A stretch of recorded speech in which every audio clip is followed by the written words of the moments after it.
नमस्कार, सोलापूर टाइम्स मध्ये आपल्या सर्वांचं स्वागत आहे। विरवडे बुद्रुक येथे धक्कादायक प्रकार। बेमुदत उपोषण सुरू असताना केला आत्मदहनाचा प्रयत्न। पोलिसांच्या सतर्कतेमुळे अनर्थ टळला। रस्त्यासारख्या मूलभूत गरजेसाठीही नागरिकांना आजही झगडावे लागत आहे।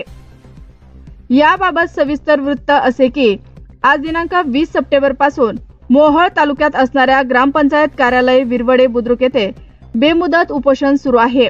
त्यांची मागणी रस्त्याच्या कामासाठी ठराव ग्रामपंचायतीने दिले पाहिजे अशा प्रकारची आहे।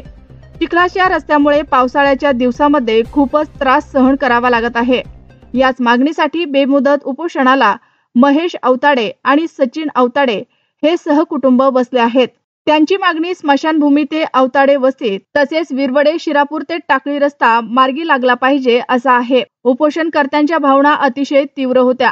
पहा आमच्या प्रतिनिधींनी घेतलेल्या त्यांच्या प्रतिक्रिया आणि त्यांनी केलेल्या आत्मदहनाचा प्रयत्न। दर्शक हो नमस्कार, सोलापूर टाइम्सच्या या स्पेशल रिपोर्टमध्ये आम्ही स्वागत करतो आपलं।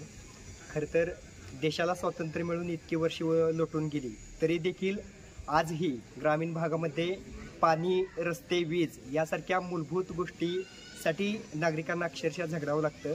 त्याच अनुषंगाने मोहोळ तालुक्यातील विरवडे बुद्रुक या गावामध्ये देखील अशाच रस्त्याच्या मागणीसाठी नागरिक बेमुदत उपोषणासाठी बसलेत। एकंदरीत काय विषय आहे, कोणता रस्ता आहे आणि नेमक्या काय अडचणी येत आहेत, कशा पद्धतीनं हा प्रश्न सुटला जाऊ शकतोय, त्या प्रश्नावर चर्चा करण्यासाठी आपण आलोय। एकंदरीत जे उपोषणकर्ते आहेत त्यांच्याशी आपण संवाद साधूया। काय सांगाल, आज उपोषणाला आपण बसलेला आहात? मी महेश अवताडे। बरं, सध्या चालू ग्रामपंचायत माझी आई ग्रामपंचायत सदस्य आहे।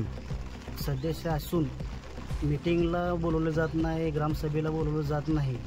मी ग्रामसभा 17 तारखेला ग्रामसभा आम्हाला न सांगता घेतलेली आहे। त्या सभेत झाल्यानंतर मी ग्रामसभेत रस्त्या मागणीचा ठराव मागायला गेल्यावर मॅडमनं दिला नाही।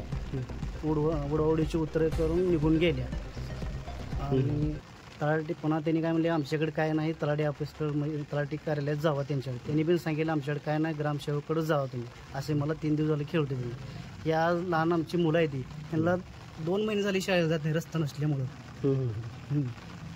आम्हाला कुठलाही रस्ता नसल्यामुळे, आज नदीला पूर आल्यामुळं आम्हाला कुठल्याही घरातली वस्तू काढता आली नाही, गुरं काढता आली नाहीत। आम्ही राहायला एकीकडे गुरं एकीकडे सध्या आमची। आज काय कोण कुठलं प्रशासन अधिकारी आमच्यापर्यंत पोहोचलं नाही। सकाळी 9 वाजल्यापासून आम्ही इथं उपोषण करतो। जर आज हिने एक अर्धा तास आम्ही वाट बघू, नाहीतर मी आतमधून पेट्रोलही आहे सगळं, मी आत्महत्या करायला तयार आहे। खरं तर वाईट वाटतंय, रस्त्यासारखे प्रश्न अजूनही सुटलेले नाहीत। देशाला स्वातंत्र्य मिळून इतकी वर्ष झालीत तरी पण काय म्हणताना नेमकं काय भावना, कशा पद्धतीने बघताय आणि होत नाहीत ह्याकडे काय वाटते तुम्हाला? सरकारने जार काढून सुद्धा प्रशासन खाली त्याची दखल घेत नाही। वारंवार गाव फेडरेशनचं ऐकलं जातं, गोरगरिबांचे असेच पूर्ण माती होत चाललेले आहे। वरून प्रशासनानं खाली महसूल मंत्री यांनी आदेश देऊन सुद्धा खाली प्रशासन लक्ष देत नाही। कसलं येऊस इथंच जागेवर येऊ सुद्धा नाहीत। मी तहसीलदार काय ते तलाठी सरांना सांगितलं होतं पूर आलाय नदीला, एकदा येऊन जावं आमच्यापाशी, त्यांनी आले नाहीत। 2 दिवस फोन करतो तुम्ही, तरी पण ते आले नाही। फोन सुद्धा आले नाही, मी 2 दिवस फोन केलं, सगळे आमच्या घरातून सर्व सामान भिजून गेलं। आम्हाला गुरं मरता वाचली, गुरं आम्ही पाण्यातून काढली, कशी तर वाचवली, आम्ही सुद्धा पाण्यातून निघालो, तरी सुद्धा प्रशासनाला जाग येत नाही। दिवसभरात कोणते अधिकारी येऊन भेटले? आज दिवसभरात सकाळपासून आम्ही 9ला उपोषण चालू केलेलं आहे, एकही अधिकारी आमच्यापर्यंत आलेला नाही अजूनपर्यंत। संपर्क वगैरे कोणी केला? संपर्क कोणी सुद्धा केलेला नाही। आम्ही सगळ्यांना पोलीस स्टेशनला निवेदन दिले, तहसीलदारांना निवेदन दिले, पुन्हा BDO साहेबांना निवेदन दिले, ग्रामसेवक मॅडम निवेदन दिले, तरी सुद्धा एक जण सुद्धा इथं हजर झाले नाहीत। आत्मदहनाचा इशारा दिलाय, जर आले नाही तर आत्मदहन करणार? हो, आत्मदहन नक्की 100% 101% करणार। काय सांगाल, काय मागणी आहे? उपोषणाला बसलेला आहात आपण? माझे नाव सचिन संभाजी अवताडे, विरवडे बुद्रुक हा नागरिक आहे। मी नागरिक असून विरवडे बुद्रुक 103 गटापासून 102 ते 103 गटापासून उत्तरेकुंड दक्षिण बाजूला शिवरस्ता आहे. विरवडे ते शिरापूर आणि टाकळी जवळजवळ 1,500 ते 2,000 नागरिकाचा प्रश्न आहे. त्यांना आज जवळजवळ चिखलातून असं जाता सुद्धा येत नाही तिथनं रस्त्यावर. आणि दोन्ही बाजूनी रस्ता, फक्त मधल्या बाजूचा रस्ता हा काढण्यात आलेला आहे, त्याने अतिक्रमण केलेलं आहे. त्याचा शेड सुद्धा आहे त्या शेतकऱ्याचा. तो मी फोटो तुम्हाला लाईव्ह देतो वाटलं सर. तिथला फोटो सुद्धा आहे, ती शेड सुद्धा आहे. ती रस्त्याला डायरेक्ट म्हणजे रस्त्याला करू नये असं म्हणून रस्त्यालगत मारलेला आहे. तर असं आम्ही निवेदन पोलीस स्टेशनला दिलेलं आहे उपोषण करण्यासाठी, तहसीलदारला दिलेलं आहे, BDOला दिलेलं आहे.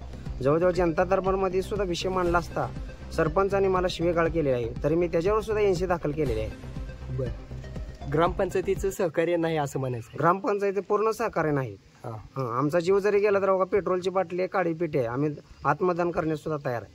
आणि आताच्या घडीला पाऊस सुद्धा आहे, तरी सुद्धा आम्ही पावसात बसलेलो. बरं, एकंदरीत ह्यात तुम्हाला कोण दोषी वाटते किंवा तुमचा आरोप कोणावर आहे? दोषी म्हणजे मॅडमच आहे ना. आज ज्यावेळेस ग्रामपंचायतीच्या जवळजवळ जलजीवनचं काम आहे, कलरचं काम आहे, डुप्लिकेट कामं करून 4-4 लाख बिल काढलेलं आहे. माझ्याजवळ पोच आहे. जवळजवळ आमच्या गावात हे सुद्धा नाही त्यांचा काय म्हणते ते कॅम्प्युटरचा जो हे आहे, जो ऑपरेटर, त्याचं 1.5 लाख रुपयाचं बिल माझ्यापाशी अशी पोच आहे. 1.5 लाख रुपये बिल काढलेलं आहे. आणि जर माझा ठराव नाही दिला तर मी माहिती अधिकार देऊन पूर्ण कामं थांबवण्यात येतील. जलजीवनचं असो, कुठलंही काम येणाऱ्या काळात मी एक करू देणार नाही, हे चॅलेंज देतो. काका, काय वाटते एकंदरीत उपोषणाला बसले ते रस्त्यासाठी? आणि आपण विरवडे बुद्रुक येथील नागरिक असून, माझे नाव सोमनाथ महादेव पांढरे असून, सदर आपण यात कुठलाही राजकीय संबंध नसताना, आपल्या एक गावचे नागरिक या नात्यानं नदीला पूर आल्या नसताना तरी सुद्धा यांनी त्यांचे संपर्क साधून त्यांनी कुठलाही त्यांना सहकार्याची भावना दाखवली नाही. आणि वरून सरकारचा आदेश असताना सुद्धा गावात येऊन तिथं बरोबर पोचत नसाल तरी याचे ते काहीतरी मतभेद हे तुम्ही सहकार खात्यानं सुद्धा असं करायला नको आहे. कोण ग्रामसेवक असेल, तलाठी असेल, ह्यांनी इथं गावाचा प्रश्न असेल तो वेगळा आहे. पर प्रसंग ह्यांच्यावरती जर मोठा असेल त्यावेळेस कुठलाही असेल तर त्यावेळेस त्यांनी तिथं जाऊन त्यांची चौकशी करून काय अडचण आहे काय नाही ते प्रश्न त्यांचा दूर करायला पाहिजे. नसेल तर त्यांना त्यांनी निवेदन पाठवलं. त्या निवेदनानुसार तर आज सकाळ 9 वाजता ह्यांनी इथं बसलेले आहेत. आता पावसाचा प्रसंग येत आहे तरी सुद्धा त्यांनी येऊन इथं भेट देऊन ह्यांचं सांत्वन करून काय विचार आहे ह्यांचे ऐकून हे घ्यायला पाहिजे. जाणीवपूर्वक अन्याय झालेला आहे असं वाटतंय का तुम्हाला? नाही, असं हे आता सिद्धांत दिसतंय ना, नदीला पूर तर आलेला आहे. ही गोष्ट तरी लबाड नाही, सरकारला माहित आहे, सामान्य जनतेला पण माहित आहे. काय सांगाल एकंदरीत पेट्रोल या ठिकाणी उपोषण स्थळी पेट्रोल पण दिसतंय, काय त्या पाठीमागचं कारण आणि कशा पद्धतीने? सकाळी 9 वाजल्यापासून उपोषण करत आहोत. आतापर्यंत आमच्याकडे कुठलाही अधिकारी आला नाही. आता एक 10 मिनिटं आम्ही वाट बघणार नाही तर मी ही पेट्रोल अंगावर ओतून आत्महत्या करणार आहे. डुप्लिकेट कामं, कलर दिले 4 लाख, ऑपरेटर 1.5 लाख, जलजीवनचं पाहुणे 2 कोटी. काय कागदपत्र आहेत ते आणा आणि आमचं परत एकदा मागणी आहे की तुम्ही उपोषण सोडावं. आमची मागणी आहे फक्त ठराव आम्हाला पाहिजे. आम्हाला बाकी दुसरं काय नाही. त्यांनी काय बी आणते नाही, आम्हाला फक्त ठराव पाहिजे. शिकडे बघा मॅडम, काय सांगाल? उपोषण चालू आहे आणि तुम्ही ठराव जो आणलेला आहे त्या ठरावामध्ये काय आहे? म्हणजे थोडक्यात तुम्ही हा पत्र आणलेला आहे. उपोषण सोडण्यासंदर्भात त्यांना सांगितलेलं आहे की ज्या शेतकऱ्यांच्या शेतात ह्यांनी वाट मागतात त्या शेतकऱ्यांचं संमतीपत्र, बॉन्ड पेपर, आणखीन कागदपत्र, 7/12 उतारे, सिटी सर्वेचा नमुना आणा म्हणून सांगितलेलं आहे. त्यात त्यांनी काहीच दिलेलं नाहीये, फक्त आपल्याला त्यांनी तोंडी मागणी केलेली आहे. आणि हा विषय मी सगळ्या बॉडी समोर ठेवते आणि मग नंतर नवी ठराव देण्याचा प्रयत्न करेल. ग्रामसेवक या नात्याने तुम्ही यांच्या मागणीकडे अनुकूल आहात का? अनुकूल म्हणजे साहेब, आता दुसऱ्या शेतकऱ्यांनी जर संमती दिली तर मी देणार आहे ना. आणि ऑलरेडी दुसऱ्या शेतकऱ्यांच्या पण तक्रारी ऐका की एक मिनिट, त्या शेतकऱ्यांच्या माझ्याकडे तक्रारी अर्ज आहेत. कधी दिले आमच्या शेतातनं देऊ नकात म्हणून आणि कोर्टात स्टे ऑर्डर आहे त्यांची.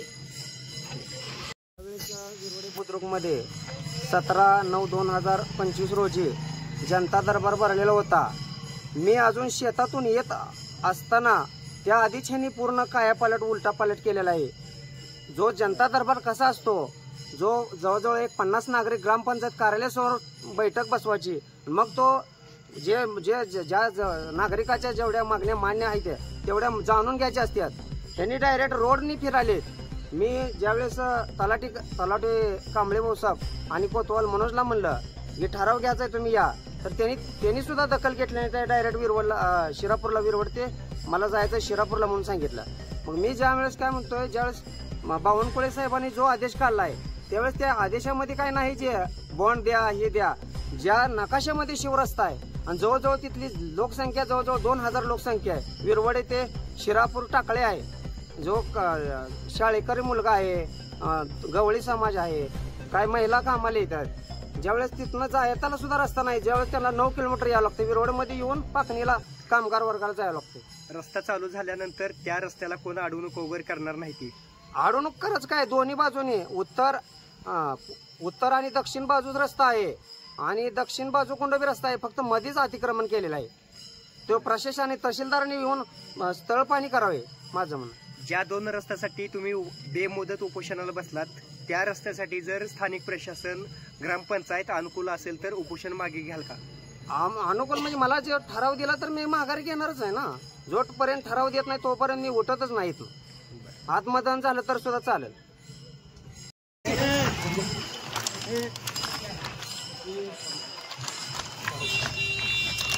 एक मिनिट ऐकून